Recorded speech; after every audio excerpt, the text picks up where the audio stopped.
Why would you want to go on another trek across the island, risk more lives just to get Jack back? The survivors of a plane crash are marooned on a mysterious tropical island, but very soon things start to get a little weird. And then very weird. And then incredibly weird. And then weird really doesn't cut it as an adequate descriptor. Don't ever tell me what I can't do, ever! This is a show that goes places, leaves, and then goes back. Lost.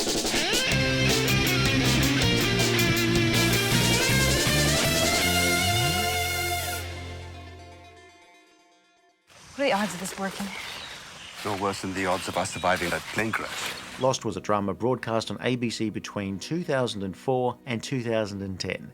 It's a mix of Gilligan's Island, The Twilight Zone, Lord of the Flies, Twin Peaks, Survivor, and pretty much whatever else was on television last night.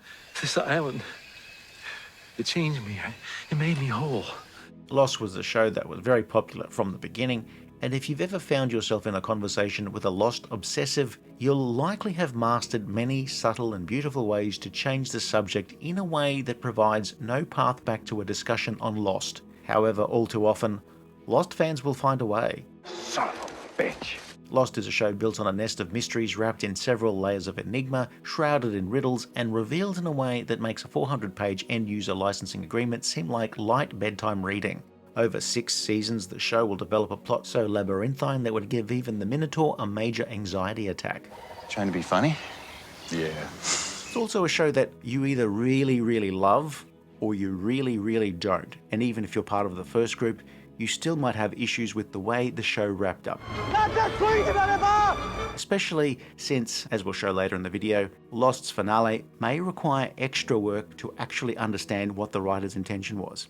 This is quite a coincidence. We've been looking for you. Once I started rewatching Lost, I really couldn't stop watching, nor did I particularly want to. Lost would often try to have so many plates spinning at once that the audience wouldn't notice the pile of broken crockery on the floor. Lost would also spawn waves of mystery series, some good, some not, some popular and others not. Many would learn from Lost that you don't have to necessarily explain everything. Why do you want to get down there so bad? Lee. Why do I want to get down there so badly? Regardless how you feel about how any show ends, do you watch something for, say, 6 seasons and enjoy it moment to moment? Or do you just skip to the last 5 minutes of the final episode? Lost might just end up being one of those shows where the journey is its own reward. Or, well, screw that, we just want answers. Lost posed a lot of questions and answered most of them, but there were times where the answer would take a long time coming, and on occasion those answers could be buried within a cacophony of misdirection, sudden violence, lots of hiking, and even more questions. If you want answers from a single viewing of Lost, you'd best bring pen and paper to jot down some notes. What is the island? Who is the island? When is the island? How is the island? Why is the island? And what is the Wi-Fi password? But I've looked into the eye of this island, and what I saw was beautiful. In Lost, characters start off looking for ways off the island and taking care of their basic survival needs. This will eventually morph into a battle between destiny and free will. Is everything in Lost predetermined? In a battle between free will and destiny, who wins? I'm not sure of anything yet. Or is Lost set in a world where free will does not exist, but Free Willy does?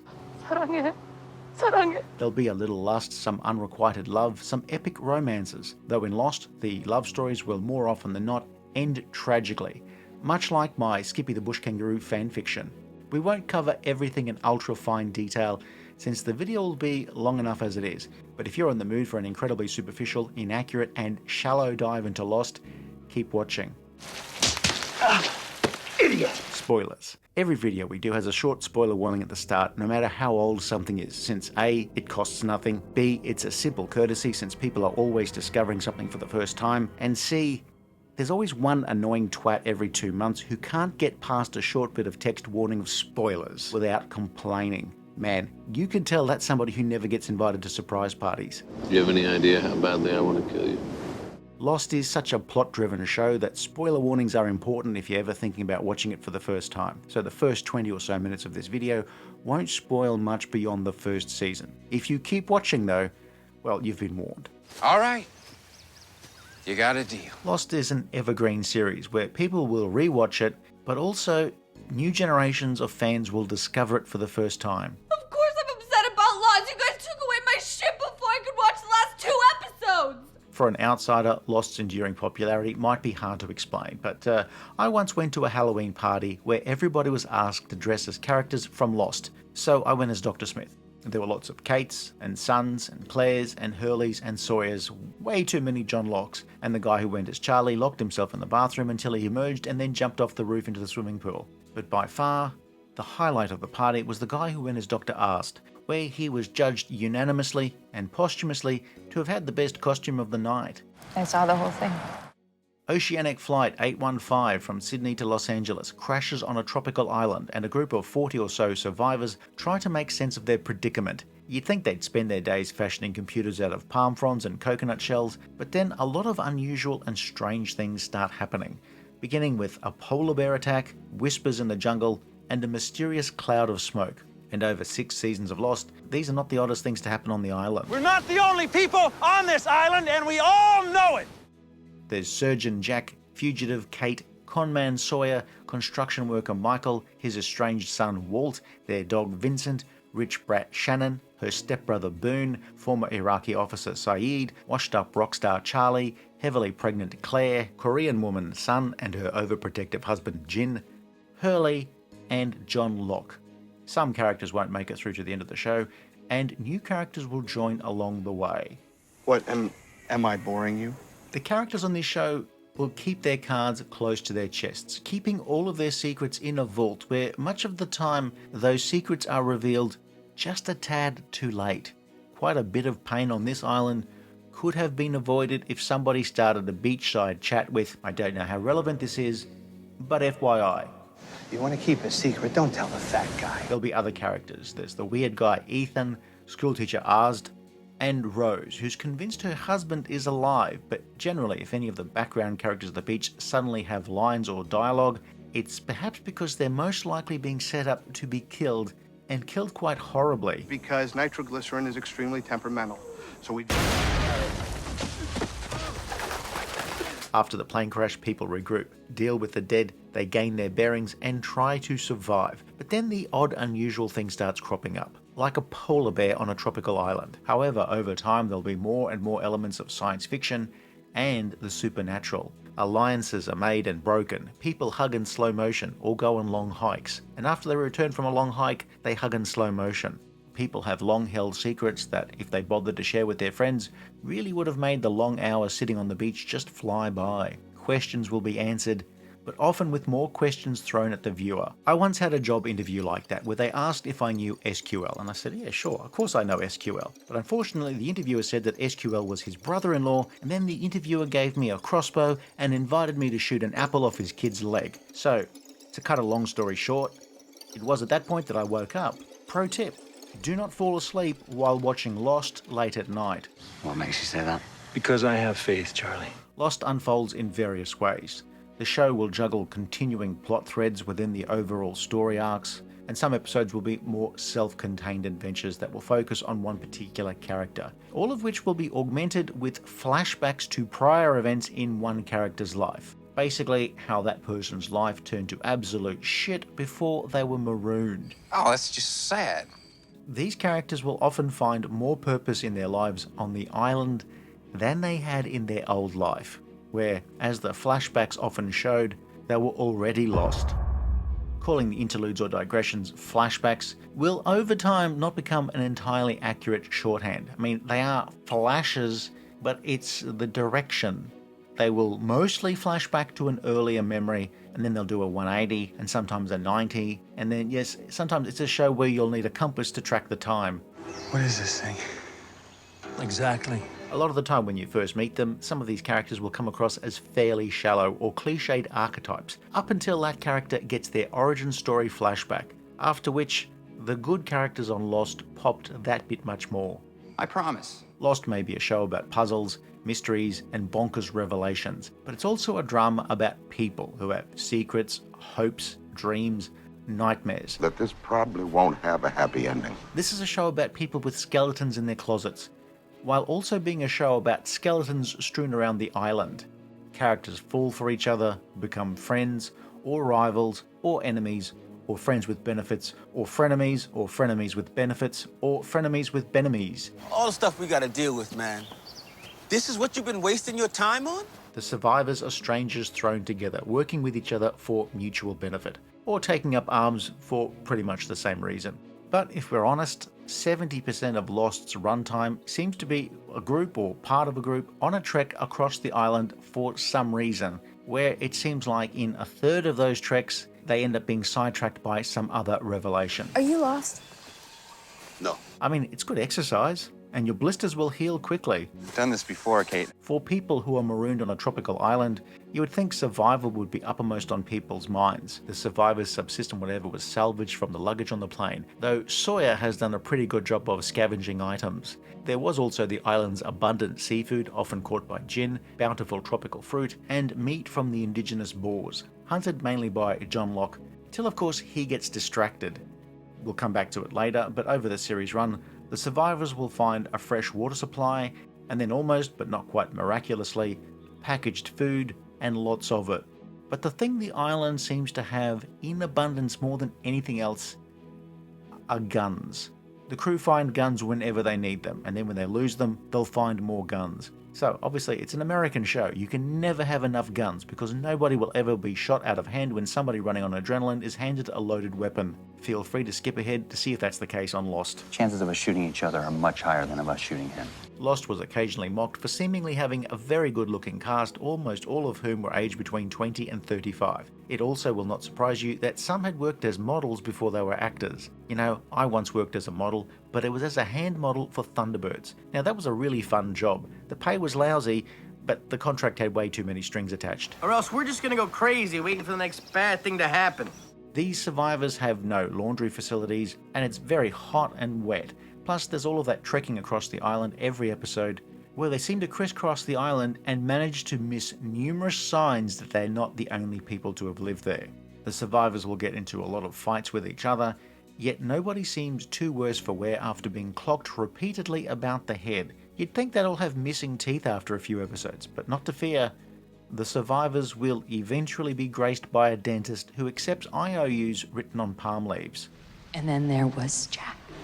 Jack Shephard is a spinal surgeon and a Boy Scout, but he's not an actual Boy Scout, which means, he doesn't have a badge for spinal surgery. He's just somebody who has a strong moral compass on an island where the difference between right and wrong is not always readily apparent. He saved a woman's spine, married her, they later divorced. His dad, Christian Shephard, was formerly his boss, a huge drunk, and Hawk the Slayer. And I'll give you two guesses as to who it was who had Shephard Sr. removed from his job. Okay. Jack has a thing of sorts with Kate, but because nobody makes much small talk here, they for a long time just make eyes at each other, or look jealous, or both. Anything to avoid either of them saying a few simple words. And have you ever contracted a sexually transmitted disease? Matthew Fox was still rather well known from the 90s drama Party of Five, where here he spends most of the Lost looking rather pained and intense, though that may just be switching to a diet consisting mainly of tropical fruit. Jack processes new information in several ways: blinking, staring off into space, shaking, and pausing while shaders recompile. Because I'm not a leader. And yet they all treat you like one. He's also the person that people go to when they have a problem. It doesn't really hurt to have a doctor when you're marooned on an island and all sorts of weird stuff's happening. He's one of the few characters whose motives are generally clear. Jack is driven by the need to fix things. He'll protect the survivors and maybe get them home one day. But if we can't live together, we're gonna die alone. Kate Austen is a woman with a shady past, where she was being escorted back to the States by a marshal in connection with a string of crimes that started small, well, murder, and then spun out of control. No matter what I say about what happened, about what I supposedly did, I'm going to jail. Kate's army dad had taught her about camping and tracking, but she's also managed to become an accomplished con woman while on the run. Evangeline Lilly, or to give her full name, Evangeline Lilly Pilly Picker Lily Silly Billy Such a Dilly Never Been to Philly New Billing Cycle Millie Vanilli, was a relative newcomer to acting, with only a few credits, where some of them amounted to her being a glorified extra on a television show like Smallville. The thing that I keep coming back around to is that you want to be hated. James Ford, aka Sawyer, was a con man who took his name and persona from the grifter who destroyed his family years earlier. Sorry, don't suit me. On the island, he proves to be as trustworthy as a cat is around a tuna casserole left on the kitchen bench. Why would I want to do that? Sawyer's character development is very 2 steps forward, 1 step back, where he will make connections with other survivors, but then revert to type, which in his case is a type 1 asshole. The new sheriff in town, boys. Sawyer tends to refer to everyone by a not all that complimentary nickname. Son of a bitch. A love triangle will quickly develop between Jack, Kate, and Sawyer. And Sawyer being Sawyer, he doesn't spend 2 seasons just to put it out there. That triangle will later become a square that will be bisected on both axes. Don't you want my phone number? Josh Holloway would appear in many roles. It's really hard not to yell Sawyer whenever he appears in another role. When you woke up, the transceiver, your equipment was destroyed. That was me. John Locke is the show's MVP before becoming the weirdest collection of contradictions. Firstly, he's apparently able to walk, whereas previously he'd been confined to a wheelchair for several years. But on the island, he'll soon find his niche as a hunter and a tracker. Don't tell me what I can't do. But eventually his level-headedness will be overtaken by his innate gullibility, as demonstrated in most of Locke's flashbacks. On the island, he's a badass who's just really able to swallow so much bullshit dressed as destiny. What if everything that happened here happened for a reason? His estranged father turns up needing a kidney, and so Locke obliges, though Dad turns out to be a conman who cuts and runs, where harvesting his child's organs was not the worst thing he would do. John Locke, for obvious reasons, really does not want to leave the island. Terry O'Quinn was an actor we'd put in the category of familiar face, I know that guy. One of those actors you saw everywhere but before Lost probably didn't know their name. Locke will veer between being a fascinating character to somebody you think must have hit his head one too many times. When Locke is not beating the shit out of somebody, he's getting the shit beaten out of him, either in his flashbacks or on the island, which I suppose is some form of natural balance at play. Every time a Locke flashback appeared, you'd be wondering if this is when they would finally explain his accident. I think that's why you and I don't see eye to eye sometimes, Jack. Because you're a man of science. Yeah. What does that make you? Me? Well, I'm a man of faith. Over the course of the series, there'll be a constant friction between the rational Jack and John Locke, the believer. What does he believe in? Well, what do you got? John Locke believes the island gave him a gift and a purpose, and Locke is driven to discover what that purpose is, which of course would be horribly ironic if that purpose was just to rake up the leaves. Jack and John Locke will each take turns being right and being wrong, going to extreme lengths to prove their points, and at times coming to the conclusion that the other guy was right all along. I was wrong. Sayid Jarrah is a former Iraqi officer who had discovered a talent for interrogation, a talent that he doesn't want to use, but it will prove awfully handy on an island where people would rather take a secret to their grave. What is the hatch? A hatch? As a former communications officer, he's the island's expert on electronics. Now, you might think survivors living on a deserted island wouldn't have much call for electronics in general. But this is Lost, and the island is not as deserted as it seems. UK-born Naveen Andrews took a character that could have easily ended up as a collection of stereotypical cliches and instead turned him into a fully fleshed out character that ended up as a viewer favourite. But I don't forgive what you did. And I certainly don't trust you. Sun and Jin are a married Korean couple where neither apparently speaks English, and so the pair often keep to themselves. Jin is incredibly protective of his wife, while Sun had been intending to leave the marriage before they left Sydney. Turns out that Sun had actually learned English as part of her plans to get away from Jin and his job as an enforcer for her powerful, rich father. From the look on his face, even your old man here didn't know you speak English. It will take a while, but Jin will mellow somewhat, forming friendships with other survivors and eventually learning English. He's a quick study because after a few months on the island, his English is far more intelligible than mine is. That gives me 2 months. Yunjin Kim had grown up for a time in the US, but before Lost had been a star in South Korean films, while Daniel Day Kim had appeared in small roles in practically every show in the 90s and 2000s. He had regular or recurring roles on the short-lived Babylon 5 spin-off Crusade and 24, as well as providing voices for dozens of video games. Most of the couple's dialogue in the first season is in Korean, and Daniel Day Kim in particular had to relearn how to speak Korean fluently. Yeah. Young Australian woman Claire was heavily pregnant and on her way to Los Angeles to give up her baby for adoption. Why would you keep me in the dark, Charlie? On the island, she will spend most of the series talking about her baby, protecting her baby, looking for her baby, misplacing her baby, and looking for her baby again. Did she take my baby? Fortunately, she never expresses a taste for Fosters, and there are no dingoes on the island to eat her baby, because a cultural stereotype of that magnitude would have the Vegemite-infused brigade burning their cricket bats while being eaten by giant spiders. No such thing as fate. Emilie de Ravin is an Australian who started off in a Beastmaster television series before appearing on American show Roswell. I'm the only Australian who loves peanut butter. I mean, it's not unheard of for Australians to prefer peanut butter over Vegemite. It's weird, but it's not unheard of. And yes, she will be eaten by the giant spiders if she ever returns to Australia. The old band from ever setting foot in Australia again. The problem is, in order to defeat the giant spiders that threaten to eat Australian cities, Australian scientists at the CSIRO use peanut butter-based insecticides to control the giant spider population. You were trying to save me. Charlie Pace was a faded former rock star turned drug addict, though that's a Venn diagram with a very, very small margin of overlap. Or it's what happens when two circles love each other very much. Charlie had been the bass player in the one-hit wonder band called Driveshaft, an Iceland brand clone of Oasis. Last night in the bar, you said you were a fan. Fine. I'm a huge fan. Drive-Thru is the best damn band ever. Mancunian Charlie and his bandmate brother Liam have a difficult relationship with each other. On the island, Charlie tries to kick his habit, but finds the allure, and the apparent ease of heroin availability on this island is just nothing to snort at. Charlie will get close to fellow survivor Claire, but will find himself bouncing between darker deeds and trying to be a hero. He's chummy with John Locke for a while, and then not so chummy with John Locke. Charlie ends up quite the punching bag throughout the series. One of Charlie's worst nightmares, hardly anybody on the island knew who he was. I wondered when this was going to come up. Yes, I am the bass guitarist. Yeah, do you know anything about fishing? What? Dominic Monaghan, of course, was in Lord of the Rings, so at the time, he was considered a big get. You never heard of Driveshaft? The band. Yeah, the band.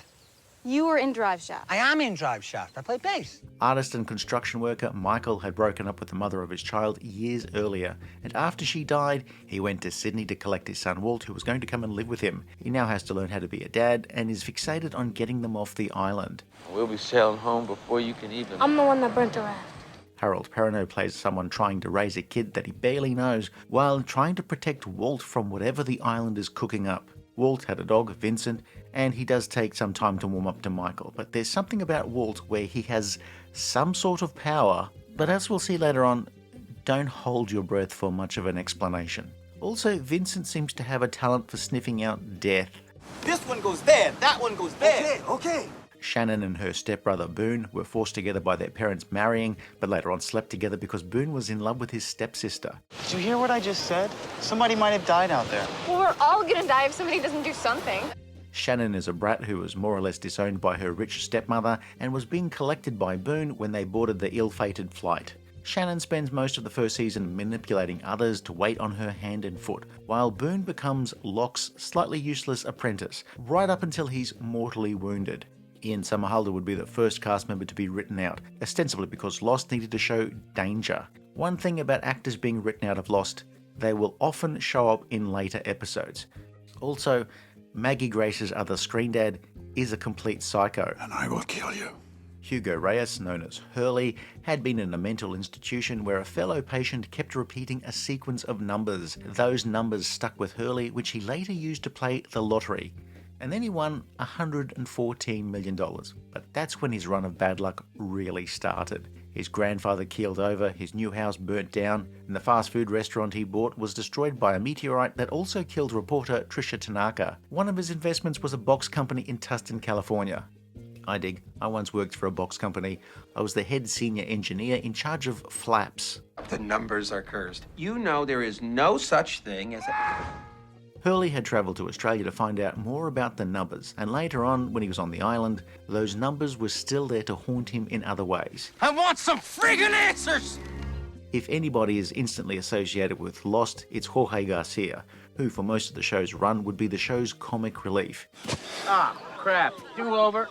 He was also, in my view, the character where every time he had a flashback, I was punching the air. Sorry, Trisha Tanaka.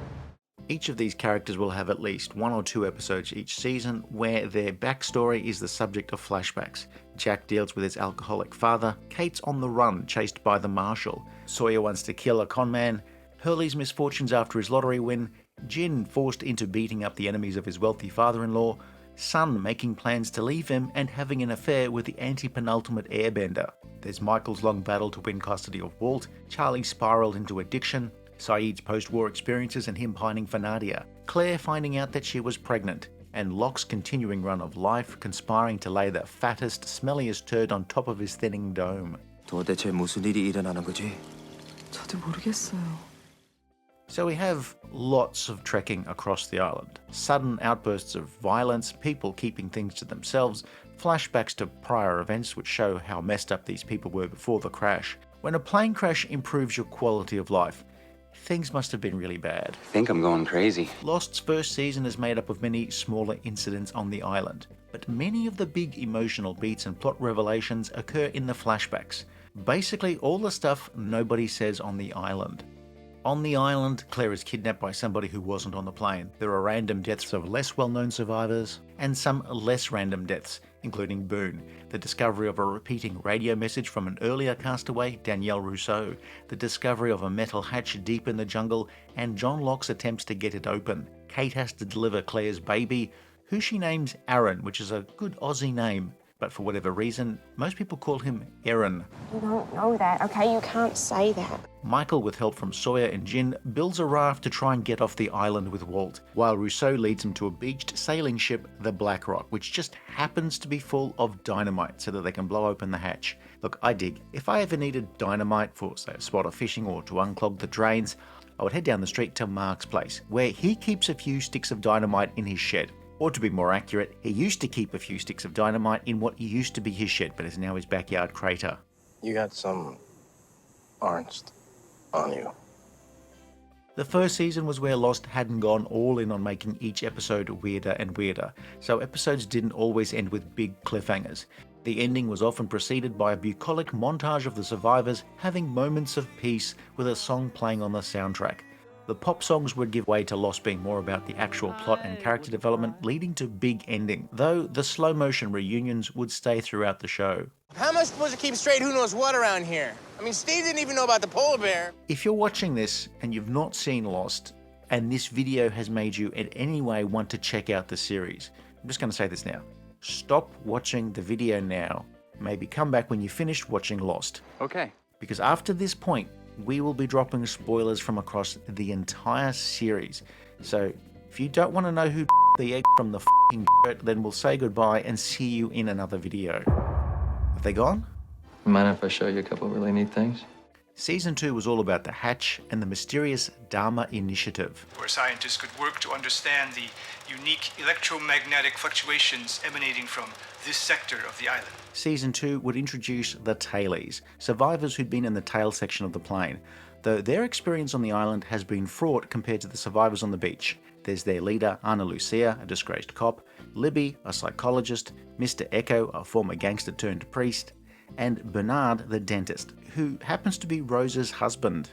Season 2 had The Hatch, the Dharma Initiative installation whereby somebody had to input a series of numbers every 108 minutes, or else, what else? Just or else. Those numbers also happened to be the same numbers that had been cursing Hurley for the last few years. Desmond had been manning the computer, but scarpered once he had replacements. But Desmond was like everybody else. The island wouldn't let him go. He'd gone through a bad patch, finding himself in the army, in military prison, and for a time was a monk, where he picked up the habit of calling everybody brother. Getting pissed on a lovely wine.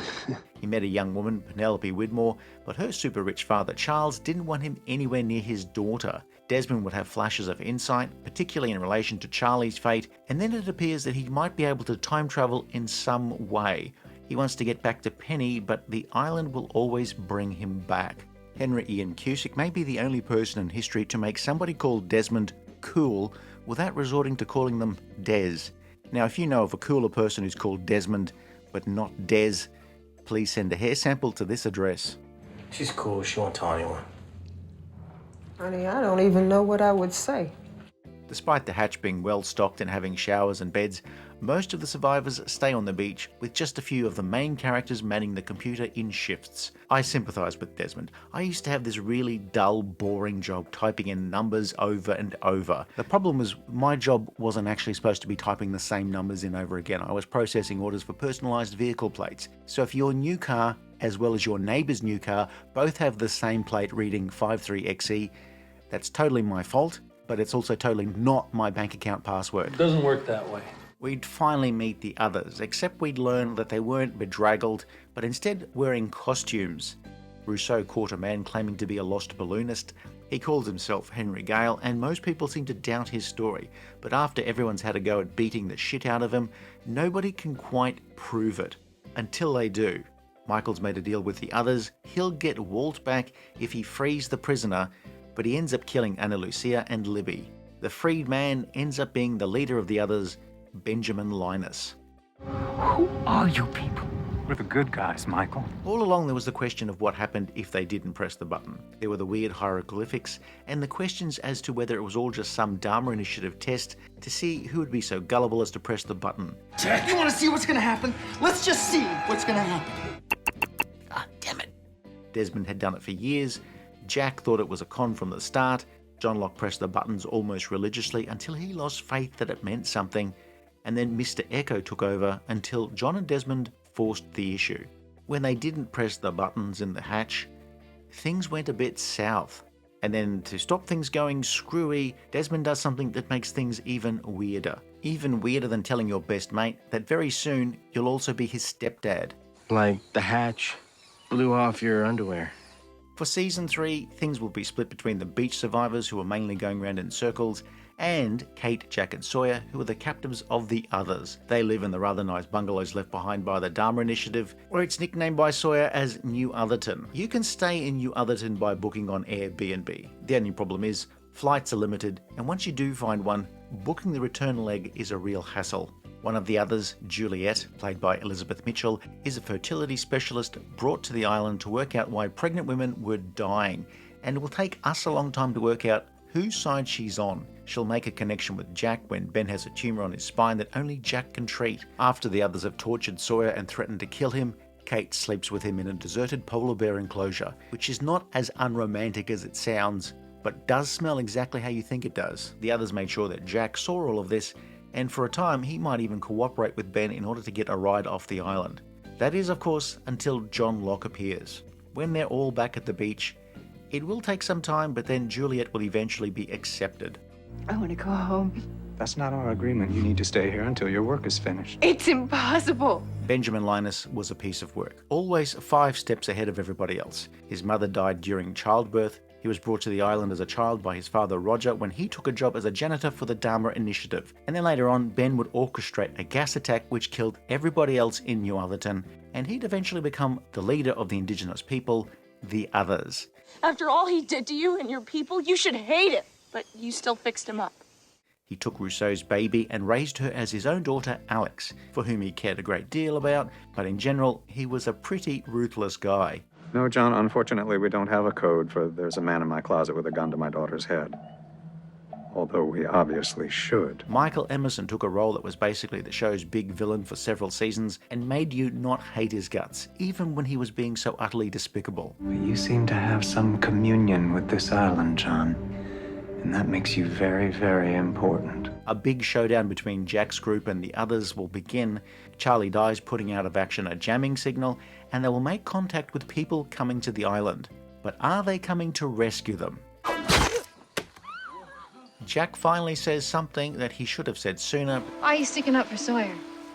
He'd never do it for you. Because I love you. But that's nothing compared to the flashbacks where Jack is clearly having a bad time back home. And that's when Season 3's finale dropped the big one. We have to go back, Kate. Boom. Now that's a cliffhanger. They're off the island and now Jack wants to go back, which, considering how hard it was to get off the island, does seem like maybe he should have thought about it a bit more before leaving. He's completely out of sorts because he won't be able to get a refund on his ticket thanks to a bullshit restocking fee. You're done keeping me on this island. Season 3 was a few steps forward in some ways and a few steps backwards in others. Much of the action in the early part of the season would be set on the Others facility on the nearby island later known as Hydra Island, where the Others are just written as being pure evil, torturing people for no good reason, other than because they could. Ben Linus proved to be the ultimate villain. You hated him, but loved him at the same time. This is where you shot Locke and left him for dead, huh? Yes, Hugo, I was standing right where you are now when I pulled the trigger. Juliet, with her dry sense of humour, would make a good addition to the castaways. Back on the beach, things seemed to be travelling in circles for a while. Mr. Echo had been built up as a main character but was quickly written out. Charlie was also written out at the end of the season after making a sacrifice that had been foreseen by Desmond when he was in that phase of seeing the future, but of course only the parts where Charlie dies. Now I'm sure that's not an awkward boat ride. Charlie ends up as a character written out where you didn't want him written out. Until, of course, you remember those Charlie flashback episodes, and then, by thunder, you were just so happy he was gone. And then you missed him. Dude, it's fine. I don't even want to go on your stupid boat. Time for a short, spoiler-filled detour to look at the world building in Lost. Rather than talk about the rest of Lost in a strictly chronological way, we might save a little bit of time by going sideways, like somebody who's just bought their dream Porsche 911, though we will endeavour not to slam into a telephone pole, unlike that engineer from work who's earned a plethora of nicknames over the years like Sideways Sam, Crashy McSmash, and Perennial Bus Passenger. Because destiny, John, is a fickle bitch. But particularly from Season 2 onwards, Lost will begin to weave its own lore by giving us small snippets of information that, over time, will build up a picture of what's been going on, how it went, and in some cases, why it was going on. The Others had, well, if not worshipped, then they followed somebody called Jacob. Richard Alpert was directed by him, and Ben used Jacob's influence as a way to control the Others, except he never saw him. Now, I'm asking you to trust me. To trust Jacob, who told me to do this. Why would Jacob ask you to lie to your own people? John Locke, though, did hear Jacob's voice, as did others. Well, it's a wonderful foot, Richard, but what does it have to do with Jacob? That's where he lives. Much later on, we learned that Jacob was just this dude who'd grown up being hated by his brother, who's got no name, just the Man in Black. Over time, other people would come to the island, the first of which appeared to be shipwrecked slave Richard Alpert in the 1800s, who Jacob gave the gift of not aging. He was played by Nestor Carbonell, a man who also doesn't appear to age. This group often had to fend off incursions by other groups. For example, in the 1950s, the Others destroyed an army unit who left behind a hydrogen bomb. 18 members of an army battalion right here in our jungle. They're setting up this camp, and I was forced to kill them. The Others in the 1950s included a young Charles Widmore. Later on, a group called the Dharma Initiative came to the island, where they set up several installations such as the Hatch or the Pearl or the Orchid, and built a bungalow village for their staff, known variously as Dharmaville and later New Otherton. They were led by Pierre Chang, and their intention was to harness the abundant electromagnetic energy and, for shits and giggles, make people press buttons every 108 minutes. Apparently the energy was such that it just needed to be released and someone had to press the button. At one point we'd learned that Desmond not pressing the buttons on time is what caused the island's energy to spike just as Oceanic 815 was in the danger zone. That's gotta be awkward, brother. I know this is hard to understand. The Dharma Initiative often found itself at loggerheads with the original inhabitants, who they called hostiles but we know as the Others. An uneasy truce had been agreed upon. And then, Ben Linus, sick of his abusive father, betrayed the Dharma Initiative in an event known as the Purge, and would one day become the leader of the group that in Lost terms would be known as the Others. Where do you get electricity?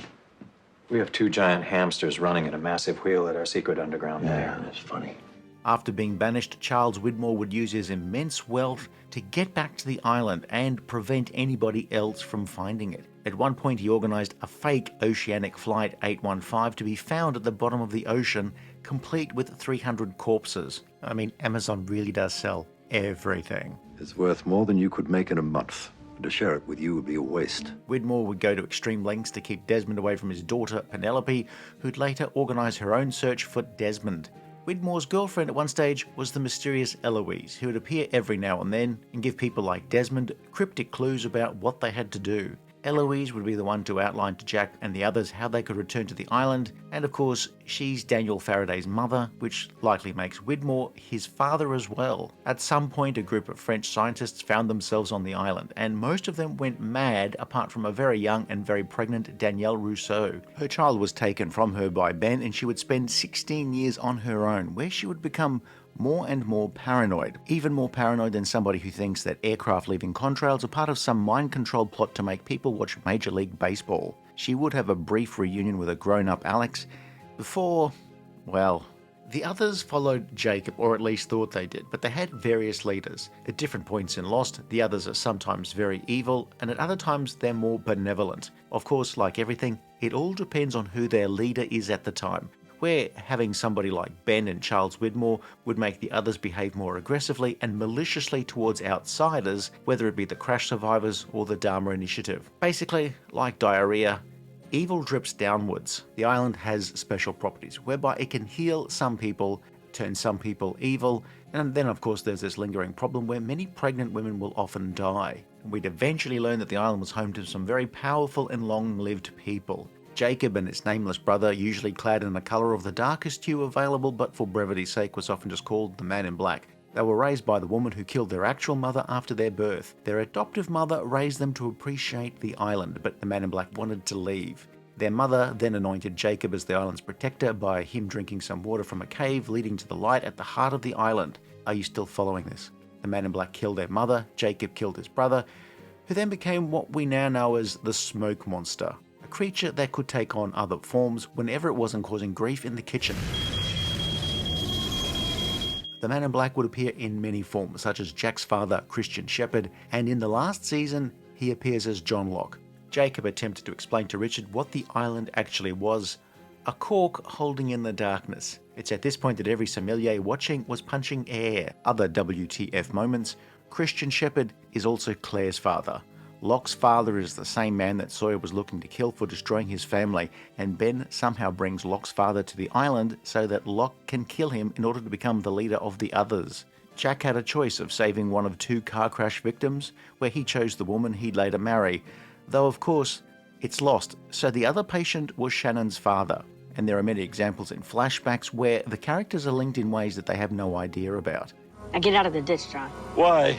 Because you have work to do. In Lost, the only coincidences were the ones that they forgot to do something about. Is that why you kept shouting, hey, I'm one of the Oceanic Six? Season 4 was where the flashbacks became flash-forwards. 6 of the castaways have returned home. Sun, Jack, Sayid, Hurley, Kate, and baby Aaron. Life is pretty bad for them. They've been lying about what happened to the others in order to somehow protect them. Kate has claimed Aaron as her own son, and was together with Jack for a spell, but that didn't work out, and he's become addicted to painkillers. Sayid found his lost love Nadia, but she was killed, and he instead becomes an assassin for Ben, killing associates of Charles Widmore. I mean, it's coincidence, surely. Some of this is coincidence. Let's not confuse anyone. Some of the Oceanic Six, as they're known, are persuaded that they need to go back to the island. On the island, a freighter arrives full of mercenaries sent by Widmore, and of course, Michael was working undercover for Ben. Also on the freighter, a pilot, Frank Lapidus, who was originally meant to be the pilot on Oceanic 815, archaeologist Charlotte Lewis, sarcastic psychic Miles Strom, and jittery physicist Daniel Faraday, a man who's been cursed to live equidistantly between 4 Starbucks. Faraday had been conducting experiments with time travel, where at some point he works out that Desmond has a special affinity with time. I think I've just been to the future. I wonder if that's going to be a major plot point going forward. The mercenaries on the freighter are led by Kimi, a man with the 3rd most punchable face on Earth. And it turns out they're not there to rescue anyone, but to capture and extract Widmore's longtime nemesis, Benjamin Linus. I once sent mercs to capture and extract my old office nemesis. Well, I left a paper bag full of dog shit on his doorstep, set it alight, rang the doorbell, and ran. The plan would have worked so much better if A, he was at home at the time, B, it was his house, C, his neighbour's house hadn't sustained several $1,000s in fire damage. You know those nuts that think the moon landing was faked? Well, this is like that. Only real. The mercs kill many of the plane survivors and/or others, as well as Rousseau, Alex's boyfriend Carl, and then Alex herself. You know, those are 15 years old. Throughout the season, there's the question of who's the body in the coffin. So Ben ends the season by moving the island. Oh, and he also teleports off the island through a warp that takes you from the island to anywhere you like, just so long as it's the Tunisian desert. Teleportation is great. It cuts down on commute time, toll charges, and speeding tickets. But the major downside is you have a 1 in 5 chance of involuntarily soiling yourself compared to, say, a 1 in 2 chance on a cruise ship. Now, if you think that cruise ship figure is a bit high, you have clearly never shared a stateroom with my cousins during a food poisoning outbreak. Oh, and the body in the coffin turns out to be John Locke. All of you have to go back. At times during Season 4, Lost would become an action thriller in many of the scenes set on the island and the freighter, with people alternating between blowing things up or preventing them from blowing up. No good. While trying to work out how half a dozen survivors got off the island, we'd slowly learn things about why they hadn't worked out so well for the Oceanic Six and why Jack had felt they had to lie about those on the island. They apparently had to protect those who were left behind, ostensibly from Widmore. Whereas Lost seasons had generally taken place over a month, Season 4 was all over the place, with the scenes off the island taking place over a space of 3 years. How did we get here? So the 6 of them, and Desmond and Frank, had gotten off the island, but then Season 5 was them trying to get back to the island. Clearly, Lindelof and Coos were possibly inspired by the 1978 made-for-television movie Rescue from Gilligan's Island, where Gilligan and his friends were rescued, but then ended up back on the island. And that energy, once we can harness it correctly, it's going to allow us to manipulate time. Season 5 was the year of time travel, where people from the present travel back to a time that is the past for them, but the present for others. But both past and present will combine to try and prevent a future that is already their past. If they succeed, then the present will disappear, as will the recent past, which means that their old future will never happen, replaced by a new future based on the old past that totally cancels out the present. Got it? Look, I can't say it any simpler than that. Son of a bitch. Those who survived the freighter explosion and made it back to the island are Jin, Miles, Charlotte, Daniel, Juliet, Sawyer, and Locke, where they find themselves time traveling, either individually or in groups. What year? 1988. The problem is, the longer that you've been on the island, the worse it is for you. Charlotte, having returned to the island after being raised there, dies from her injuries, and John Locke is separated from the rest of the group. They will jump backwards and forwards in time, seeing younger versions of Charles Widmore, Ethan, Charlotte, Danielle Rousseau, Faraday's mother Eloise, and I would like to say younger versions of Richard from the 50s and the 70s, but he's exactly the same. Could be 5 minutes. Could also be 5,000 years. That's just awesome. John Locke finds that he has to convince the Oceanic Six to return to the island. You're gonna have to die, John. Which is certainly a very bold sales pitch from Richard. The time travel stops with the group ending up in the mid-70s, where they'll manage to join the Dharma Initiative. Sawyer and Juliet will become a happy couple, but after 3 years, they will be joined by some of their old colleagues. Most of the Oceanic Six will return on a flight to Guam, piloted by Frank, and with Ben and the embalmed corpse of John Locke in tow. Yes, Locke got off the island to convince his friends to return, but ends up being killed by Ben. And I'm very sorry I murdered him. The flight encounters some turbulence and ends up making an emergency landing on the island's neighbour, Hydra Island. I mean, Hydra Island is a nice place to visit, but the airport amenities are rather slim, with the duty-free store only selling mangoes and boar jerky. As far as bringing back the people who left in order to stop these temporal shifts, that's where we leave science behind. Jack, Kate and Hurley have ended up on the main island, but they're in 1977, where they find Sawyer, Juliet, Miles, and Jin, who can now speak English. The trio will also end up joining the Dharma Initiative.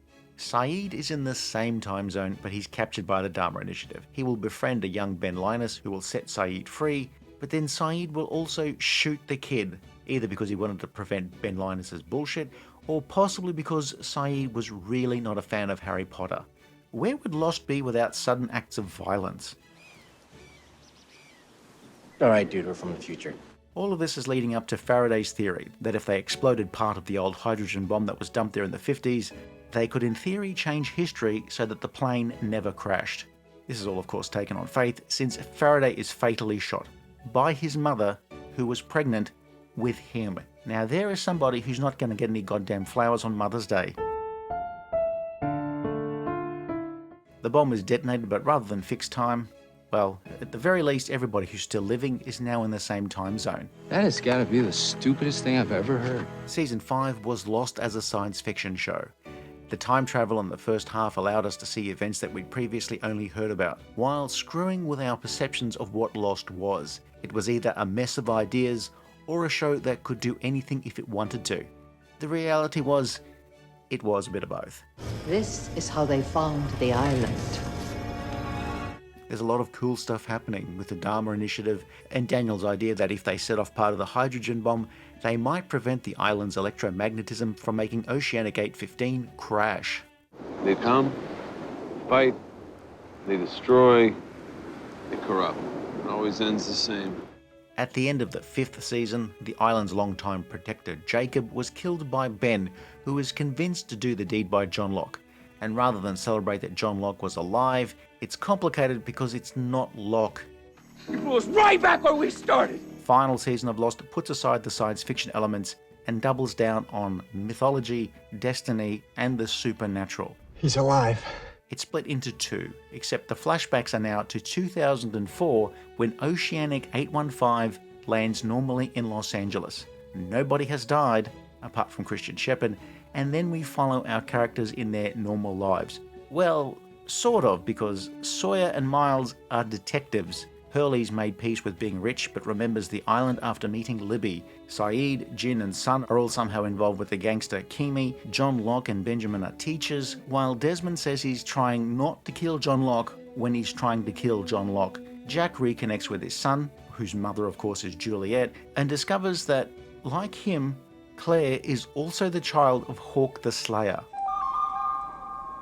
The people left on the island are being whittled away one by one. Apparently the people from Oceanic 815 were people with shitty lives who'd been maneuvered to this point by Jacob. They were candidates to take over as the island's protector.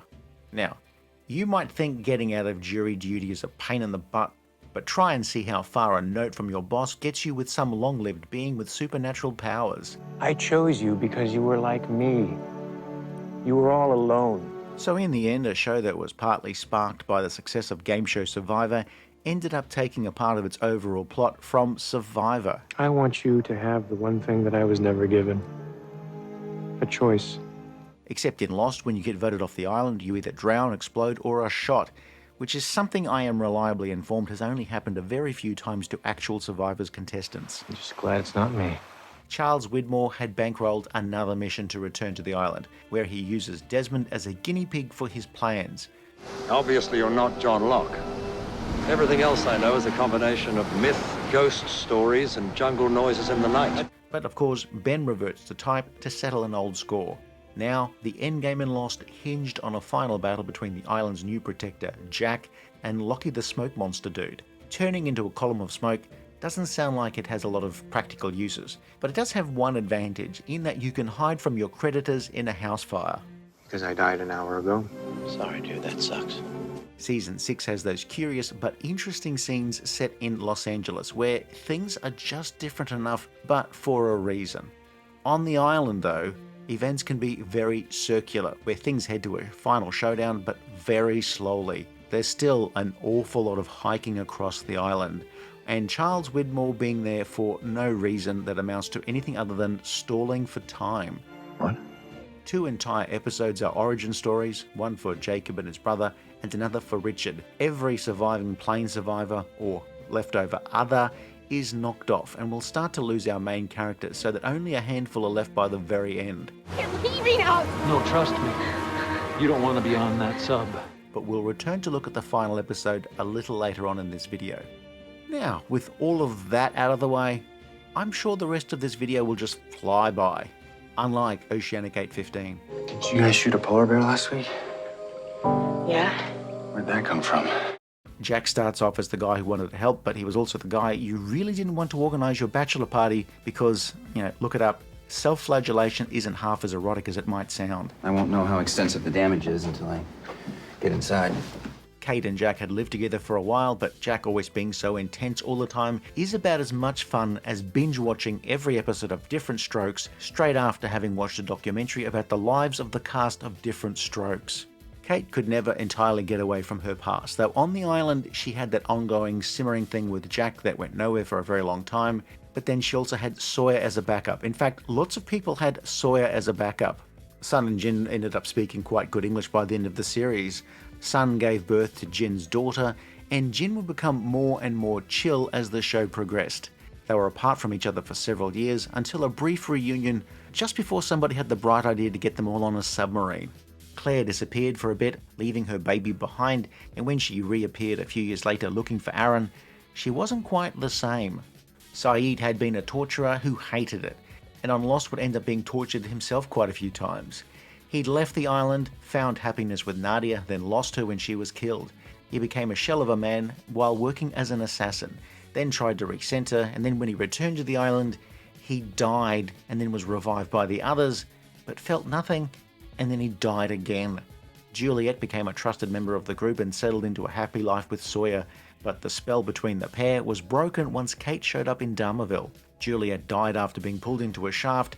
Oh, and that little matter of setting off the hydrogen device. God, you son of a bitch! Sawyer could never get past his need to be hated, but would find a niche when he lived with Juliet and worked for the Dharma Initiative. You're gonna do great. He'd had his revenge by killing the original Sawyer, which didn't give him all that much peace. Charlie could never find his place on the island. He was not seen as somebody that you could trust with anything dangerous or important, and honestly, I think I found Charlie's off-island flashbacks to be just the worst. Worse even than that time that I noticed that the bread was mouldy after having eaten half the foot-long sub. I mean, I still finished it. I'm not made of money or penicillin. Maybe you are just a lonely old man that crashed on an island. John Locke for a time proved to be the most gullible of gullible idiots, convinced having faith in this, that and the other would give him the answers that he sought, but he was instead manipulated by the likes of Ben into acting like a fool. Plain survival would follow John Locke up to a point, and then the others were willing to follow him. Locke was never malicious, but he does some really dumb things in order to prove a point. The island wanted me to get sick. And it wanted you to get well. But he was also willing to sacrifice himself for the people on the island, something that he thought was his destiny. However, Old Smokey don't give two shits, and the last season's unstoppable evil, not Locke but partly Locke, mainly works due to Terry O'Quinn's fantastic performance. I'm gonna destroy the island. Daniel Faraday was a character that you couldn't see anybody other than Jeremy Davies playing. He had answers, but he was loath to give them in Season 4, and then he just couldn't stop in Season 5. We just need to keep it together until there's another flash. All right? Then all this disappears. He was in love with Charlotte, who'd hid the fact that she was in fact returning to the island after having been raised there. Both died on the island, which in Destiny terms is known as a die one, get one free. Jeff Fahey as Frank Lapidus gave off the vibe of a pilot who seemed like he was permanently in happy hour mode, but he was a really handy character to have as a regular in later years.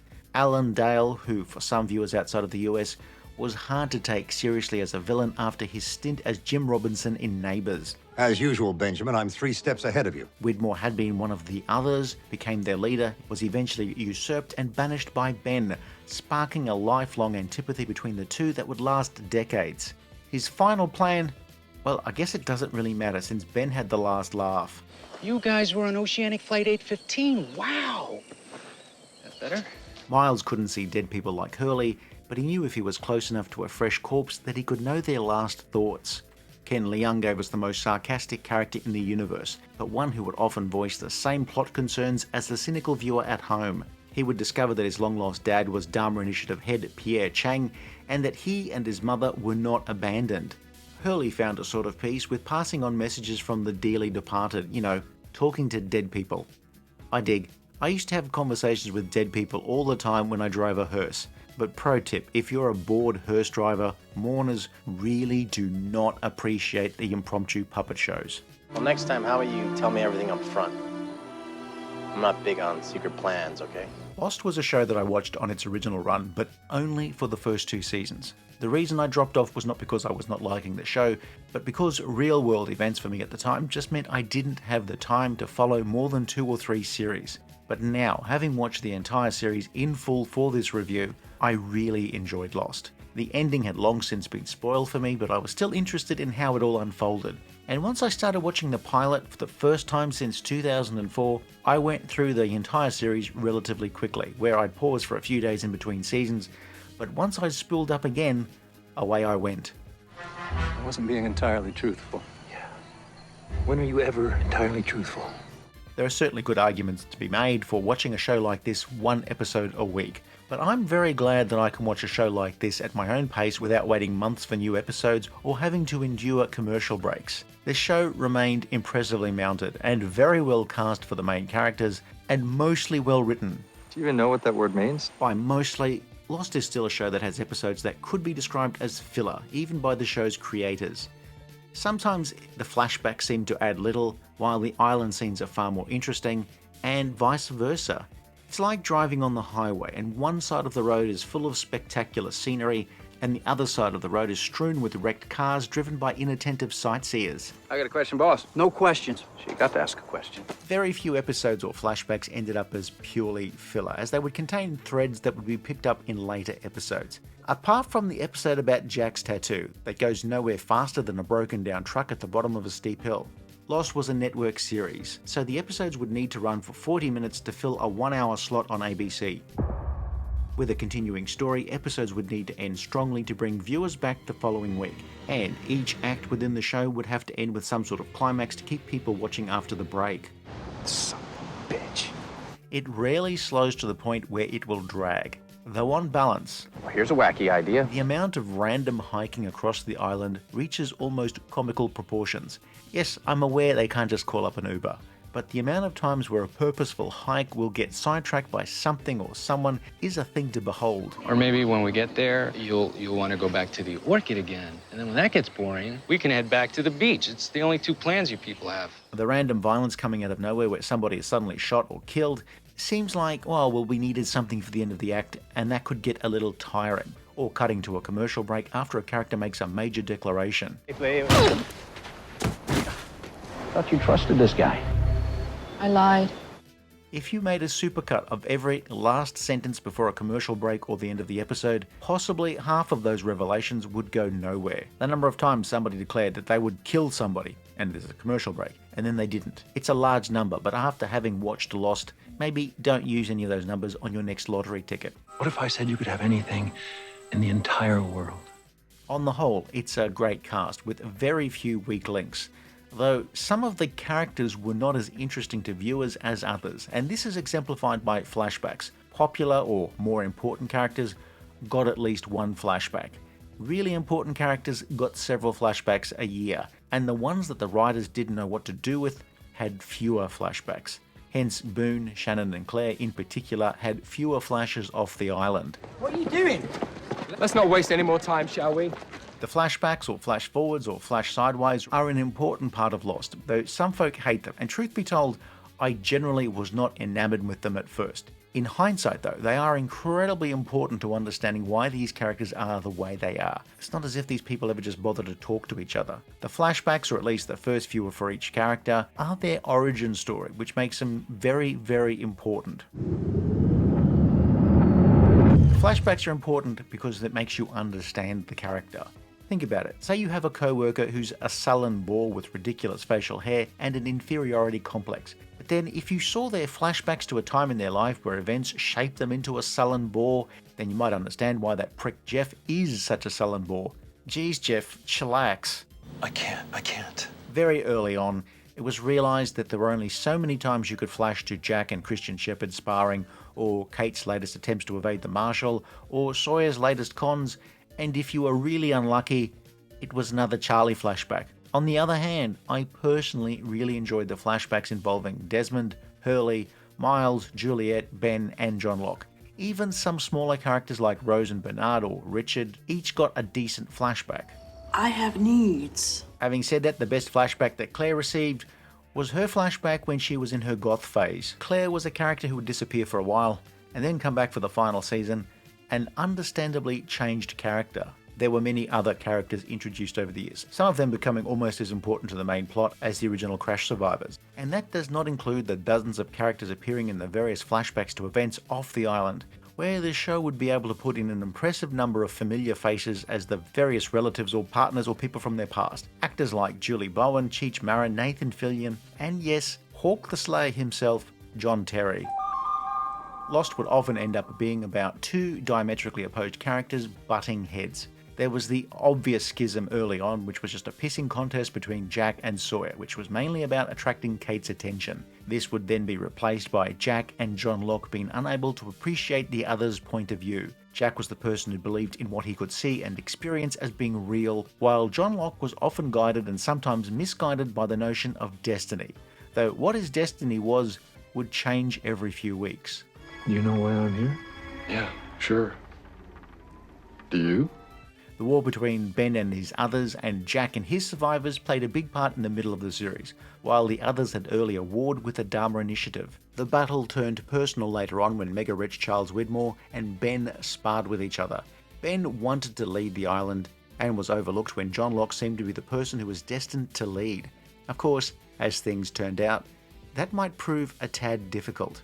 And then there was the ultimate contest, the oldest contest, the two brothers, Jacob and the Man in Black. Jacob wanted to protect the island, while the Man in Black, later on wearing Locke's form, was going to destroy it.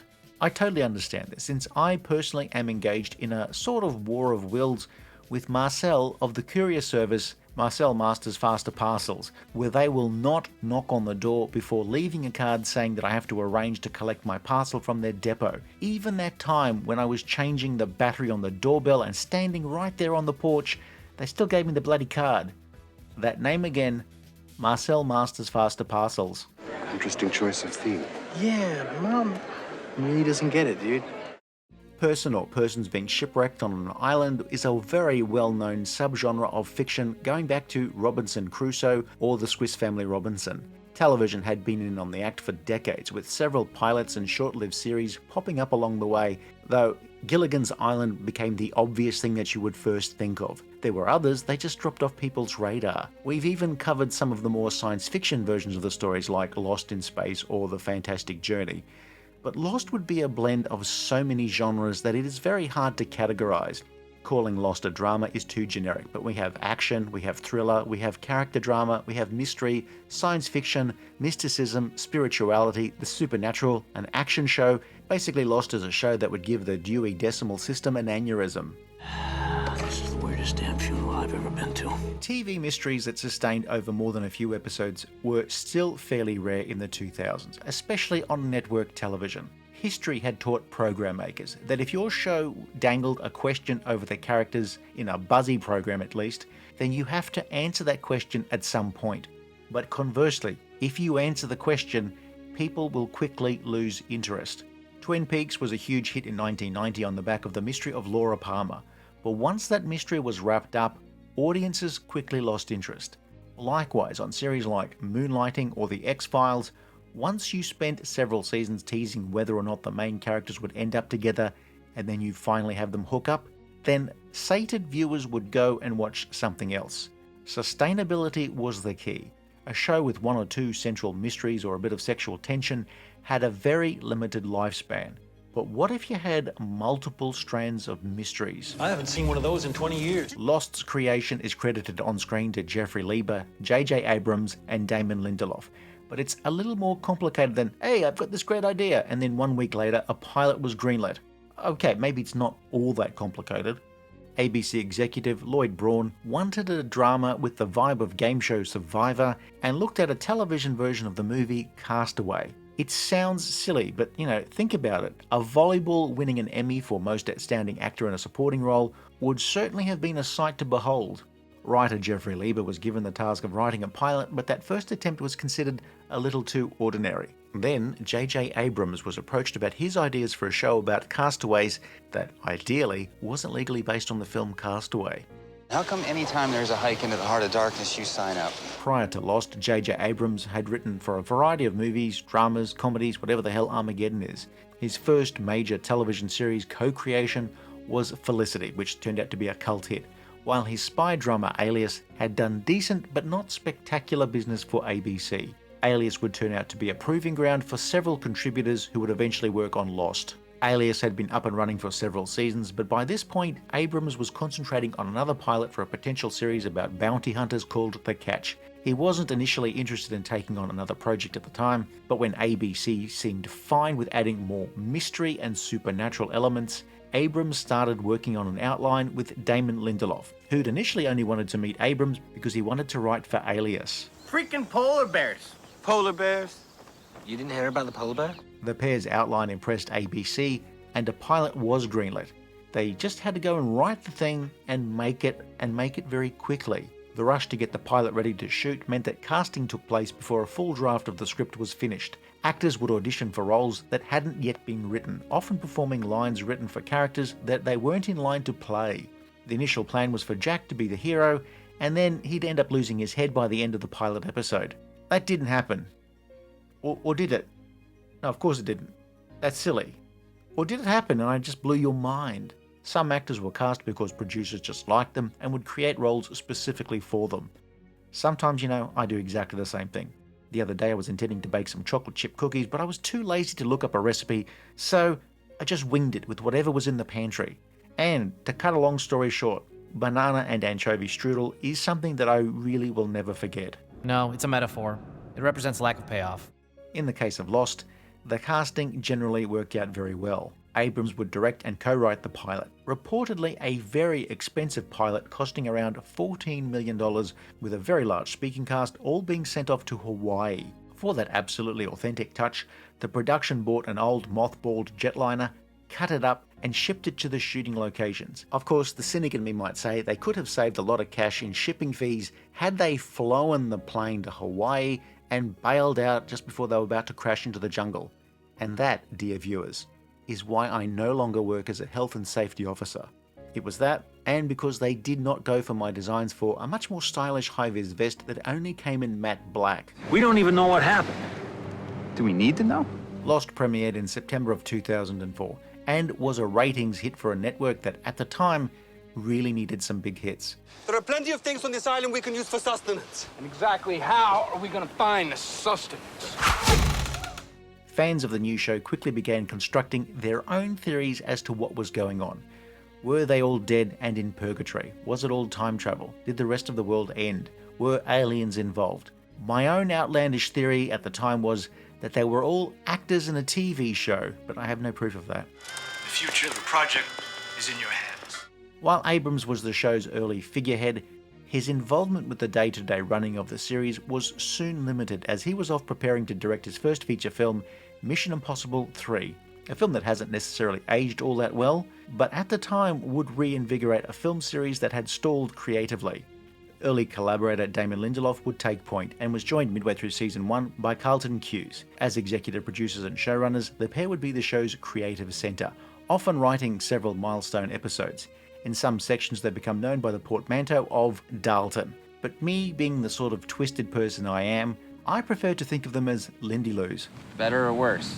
Cuse was the more experienced of the two, where he'd been a creator or co-creator of Adventures of Briscoe County Jr., Martial Law, and Nash Bridges. Lindelof was a relatively fresh writer when he joined J.J. Abrams on the project, having previously written for Nash Bridges and Crossing Jordan.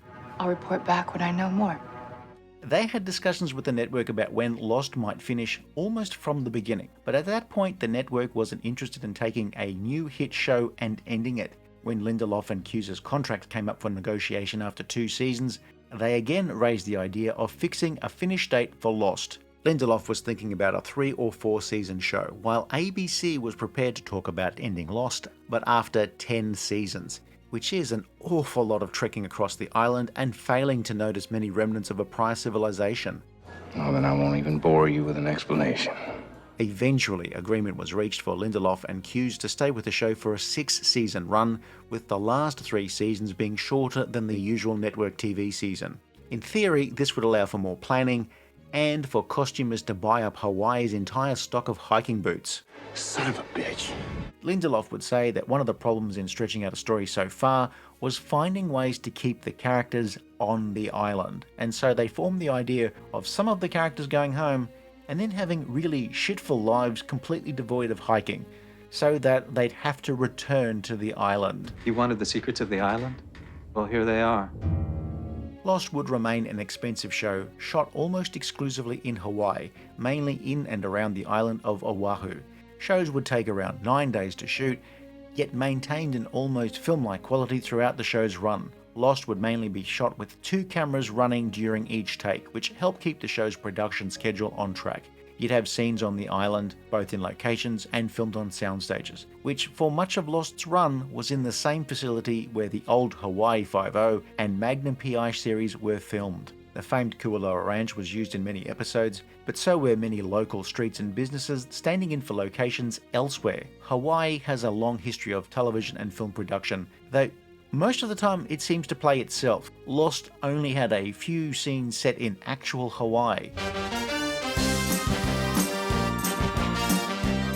But the place's natural beauty has also seen it as a stand-in for other exotic parts of the world in films like Raiders of the Lost Ark and Jurassic Park. But the upshot for an American crew filming in Hawaii was they wouldn't need visas or passports or have to avoid saying the phrase, "So you guys like soccer?" There are occasional scenes shot in Los Angeles for logistic reasons, and a few brief scenes shot in London, but pretty much everything else in Lost was filmed in Hawaii. The islands would double for Tunisia, Iraq, South Korea, Africa, Scotland, England, various parts of the United States, and Australia. Coincidentally and mixed metaphorically, Uncle Reg was shot in all of those locations, and his travel blog has many recommendations for the best emergency rooms. A lot of this location work works very well, down to mostly well-chosen locations and set dressing, and occasionally special effects are used to augment the scenes. Most of the time this works well enough, but in filming a show in 9 days in Hawaii, try as you might, you can never completely de-Hawaiify a scene.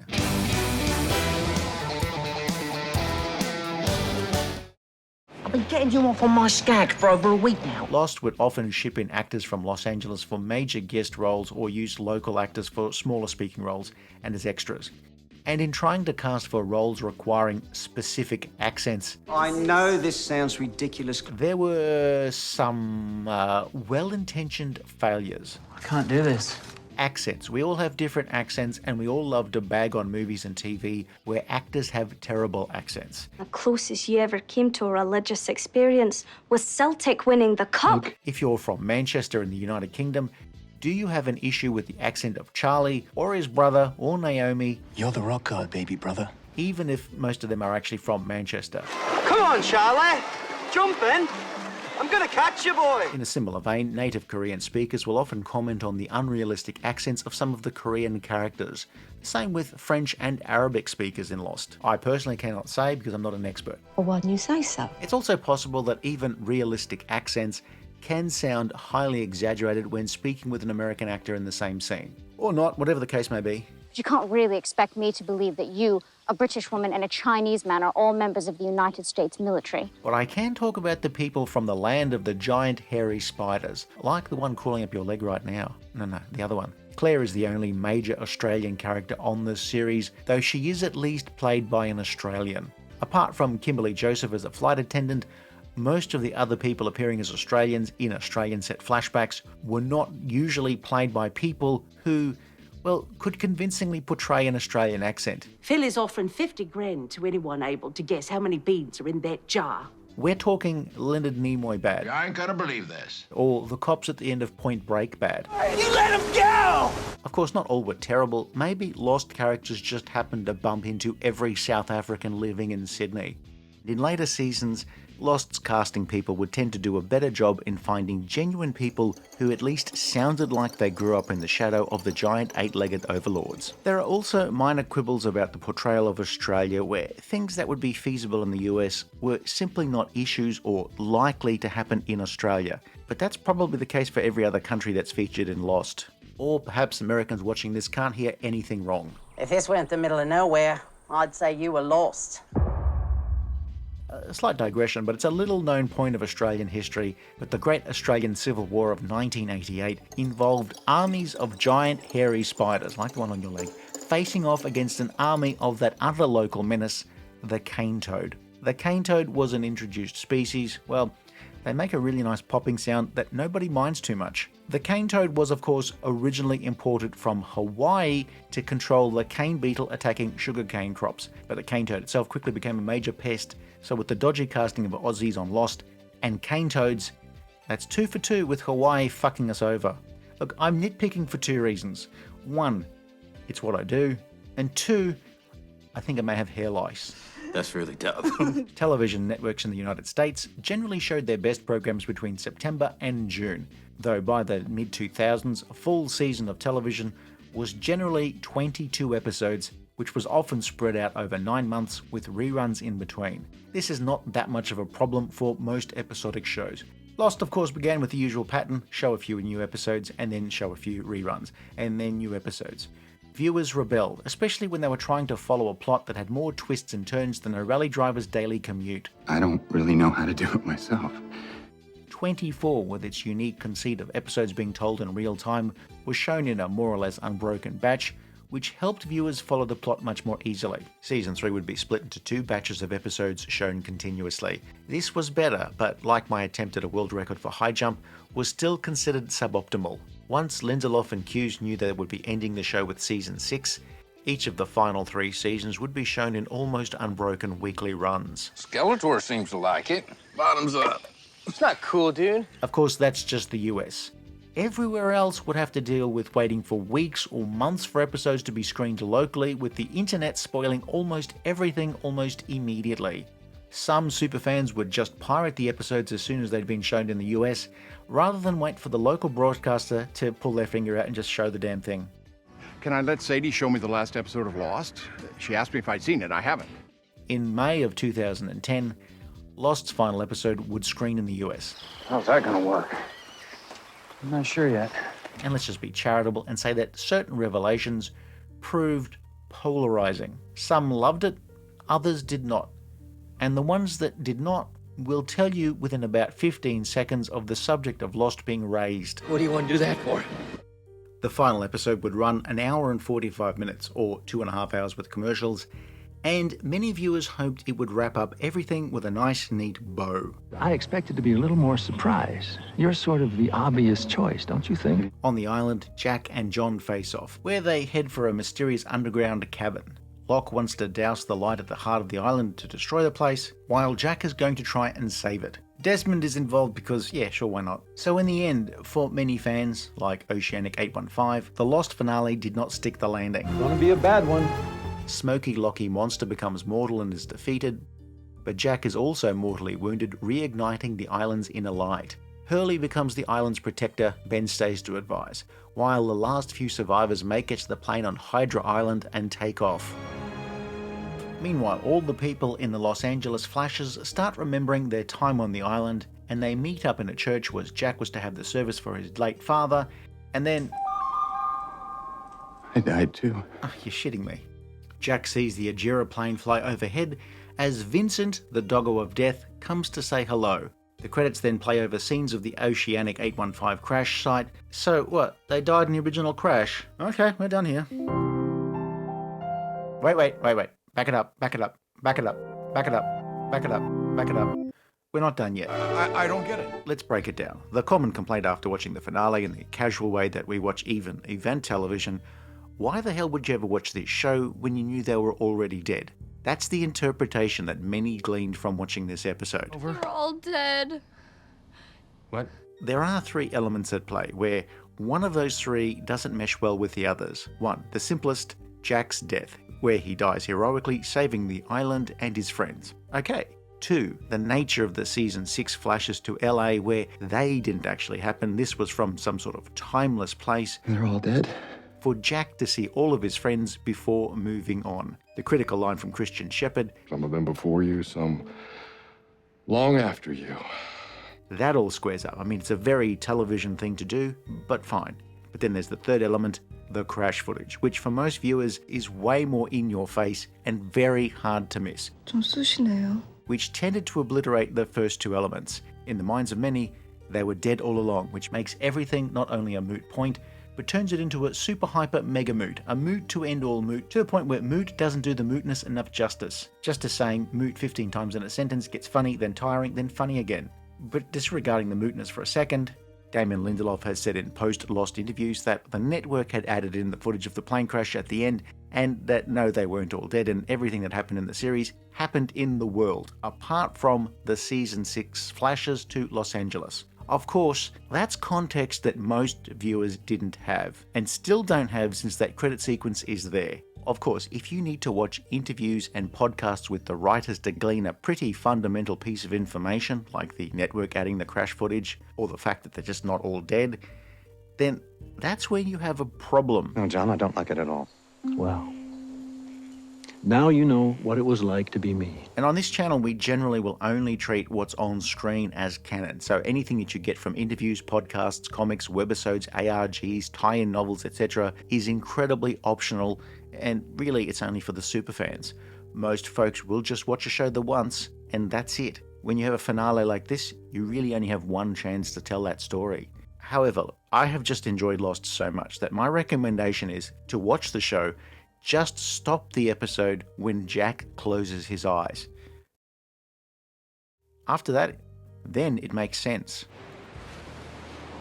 당신이 싫은 것처럼 나도 싫어. It's a fun, wild ride, but if you're not fast enough with the stop button, then it's a right pisser. You were to stop this. However, for some people, pressing stop at the right point might not be enough to fix your overall perception of where things ended up. Different Lost viewers will have different things that they liked and didn't like about the final season, and of course the finale. Lost really would push the envelope of finales that required extra reading for them not to suck. Now, we don't normally give numbers for reviews, but in the case of Lost, it's 9 out of 10 if you press stop at the right point, or 6.5 if you can't find the remote in time because it's fallen in between the cushions. Do you have any idea what I've been through? There are many things that I've enjoyed in my life that ended suboptimally. There was Game of Thrones, Mass Effect 3, and then there was that trip to Universal Studios during that brief period in 2002 where they had a real shark. Now, sometimes you get over disappointments and dismemberments and enjoy something again, and sometimes you just have to hold on to it and let it coil up inside you like hopped up Macarena snakes. That's the kind of drama Bernard and I don't want to have anything to do with. Damon Lindelof says he's happy to own the perceived flaws of the finale, and it hasn't really hindered him or his career working on bigger projects where he's also written for big budget films and created or co-created or overseen several series like Watchmen or The Leftovers. It'll have to do until I can think of something else. Not long before this video was posted, Carlton Cuse was developing a Star Wars series with his son, so whether or not that ever gets made, there is somebody who's getting a really big Father's Day card. Was the journey reward enough? Perhaps just so long as I wasn't on Oceanic Airlines. So for me to try to explain whatever's happening... Oi! I asked myself the question, would I watch again knowing how it ended? Probably would in a decade, or I could just let it coil up inside me like a Macarena snake. People at therapists? It's very stressful being another, Jack. The downside of Lost success, every producer and his dog, and his dog's primary care veterinarian, and his dog's primary care veterinarian's mate, was now pitching dramas anchored around major mysterious events or overusing flashbacks to add context, have disjointed continuity and presentation. Or if you're really unlucky, all of the above. You had shows like The Event, Flash Forward, Leftovers, Alcatraz, Manifest, Severance, La Brea, Fringe, Yellow Jackets, Under the Dome, Surface, Heroes, Jericho, Arrow, and way too many others all took influence from Lost in the way they told a parallel storyline, or used flashbacks, or had multiple overlapping mysteries, all asking questions faster than actual journalists at a press conference. Of course, over time, these sorts of shows would appear less on networks and would flourish on streaming platforms, where some of the shows will resolve their mysteries and others don't. Some are more action-adventure oriented, and some just use catastrophe to make the main characters react to a miserable existence. And in some cases, answering every single question was not the point of the show. You know that guy they killed off the previous All right, week? don't tell me. I don't want to know. He's not dead, he's back. In the end, Lost went metaphysical in a battle between light and dark, and two people who may have both been named John on their birth certificate. If you watched Lost more for the vibes than the answers, then you sure got those. And funnily enough, the vast majority of questions were actually answered by the end of Season 6. Not all, but most. We're supposed to buy that? Ask the man who communes with the dead. Lost was a show that makes a sort of sense while you're watching it, but often only in the moment, and then only really in the season that you're watching. And God help us if it ever leaves this island, because if it... When you binge the show, you'll sometimes come up against the fact that this is a television show and minor goofs would make it into the final show, or that there is some dialogue that doesn't actually gel with what you saw in an event that was meant to occur only moments earlier. 불가능합니다. There are things that Lost never really gets round to explaining, or for various reasons, things that were just dropped like a pair of flaming gloves. I talked to lots of dead people. So you have conversations with them like they're your pals? Lost wasn't a dour drama, but it could be funny, though most of the humour came from Hurley or Miles or Sawyer. I often found myself giggling at the show, not necessarily at the jokes, but at the latest plot revelations. When it's not trying to make your heart pumping from the thrills, or other parts pumping from the sexy cast, or making you laugh. Pickup truck blows a tyre on the highway. It will also tug at your heartstrings. Lost has a little something for everyone. And a little bit of arse too, if that's your kink. That was messed up. Lost's prestige as a viewer favourite and a critical darling saw it nab various awards. The show won Emmy Awards for music, for visual effects, sound and editing, but also acting awards for Michael Emerson and Terry O'Quinn. The series also nabbed Most Outstanding Drama in its first season, as well as Best Direction for J.J. Abrams for his work on the pilot. Lost also won a Golden Globe, but you know, Golden Globes. She just strolled in here a couple of hours ago, acting all weird. Still hot, though. Lost's audiovisual presentation was almost uniformly excellent, from the camera work, direction, sound, and editing. Usually very, very top-notch. And Lost often had excellent special effects for the time. I don't know what is more disquieting. The fact that the rest of the statue is missing, or that it has 4 toes. Lost had a large budget for television at the time, but the late 2000s CG on a television show budget will always have a certain look. The more ambitious some CG scenes were, the more cartoony they look these days, where, at times, the kindest thing you can say about some sequences is that they are animated DVD menu level quality. But thankfully the really subpar scenes are relatively few and far between. Lost has an awful lot of CG enhancement that will go unnoticed by 99.9% of viewers. Lost of course doesn't rely on CG, it still has a lot of practical sets and special effects wherever possible. Wondering what would happen to you if I put a bullet in your head. Why don't we find out? Composer Michael Giacchino's music uplifted Lost, where the music was mostly created using live musicians at a time when a lot of television scores were made using electronic samplers and synthesizers. However, Lost's iconic spooky noise that played over the title card was made by series co-creator J.J. Abrams on a synthesizer. History does not record if Lost's spooky title card was also generated by J.J. Abrams while fiddling around with Lightwave on his old Commodore Amiga. We just appeared off a plane in midair and ended up in 1977. Getting kind of used to insane. Lost, having come together fairly quickly, would feature characters that ended up very differently from their original conceptions. Some roles were written for the actors that they'd cast in the pilot. Kate and Jack are good examples of characters who were originally written one way, and by virtue of who they cast would end up being written another way. Jack originally wasn't supposed to make it past the end of the pilot, and a married Kate was the lead character, where she was meant to be looking for her husband, and she wasn't a criminal. I'm Kate. Jack. Characters would change to suit who was cast, and of course if they just had better ideas. Does anybody know how to use a gun? I think you just pull the trigger. In the pilot, Kate can't use a gun, whereas a few episodes later, in her flashbacks, she's auditioning for The Matrix. Shannon and Boone ended up being incredibly superfluous characters, as did Claire and Charlie to a lesser extent. Several series leads would be written out over the course of the series, either because the producers felt the show needed character deaths to show the stakes were real, or the characters weren't going anywhere. And on a few occasions, according to the actors, their characters were written out because producers didn't want to deal with concerns raised by cast members. If that's the case, then why'd they kill Nikki and Paolo? Who knows why those people do anything? Almost all of the departing cast members would return for various cameos or guest appearances, though there's still a little bit of a stain around the reputation of the show's producers that Damon Lindelof at least has acknowledged publicly. Why would someone try to kill you? Because they don't want me to succeed. They want to stop me. Michelle Rodriguez had only wanted to do one season, so Ana Lucia was never going to be a permanent character.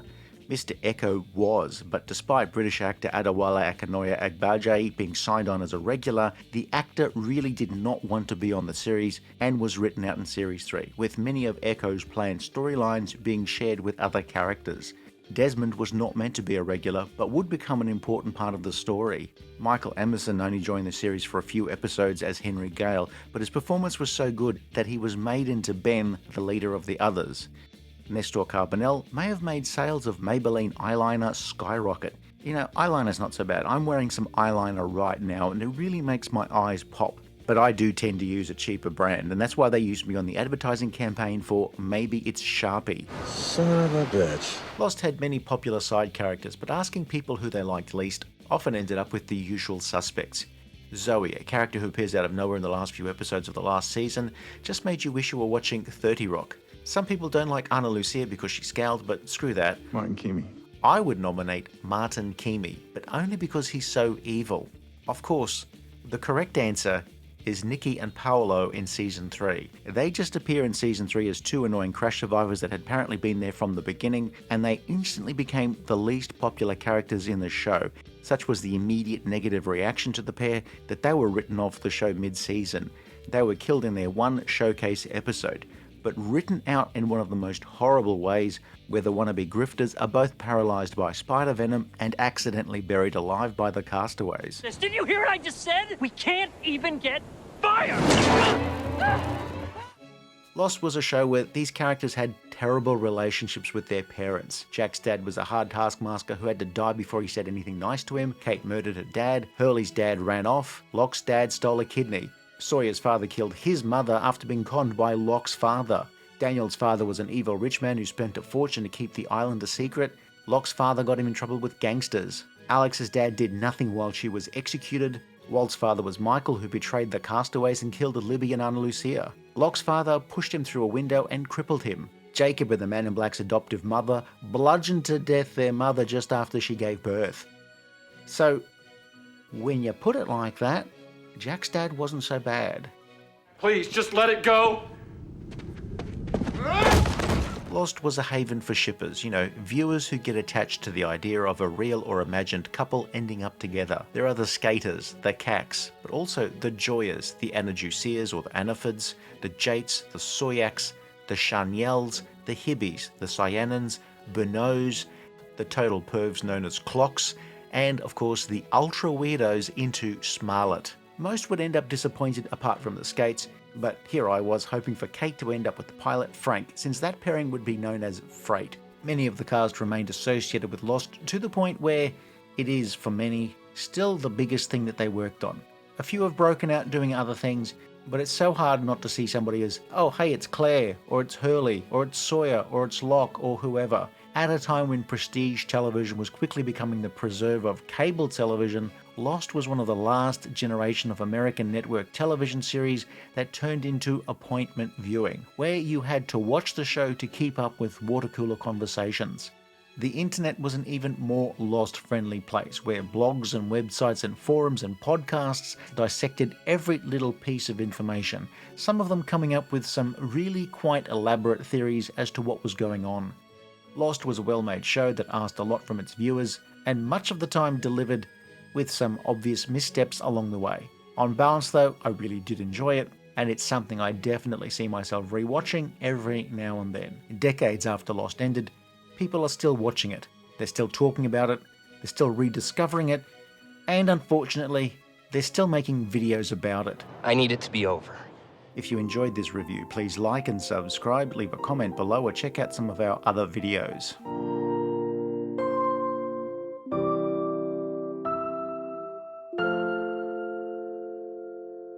Don't think about Lost today. Tomorrow, Lost. All day. I can't wait to hear about it. Jack? No way.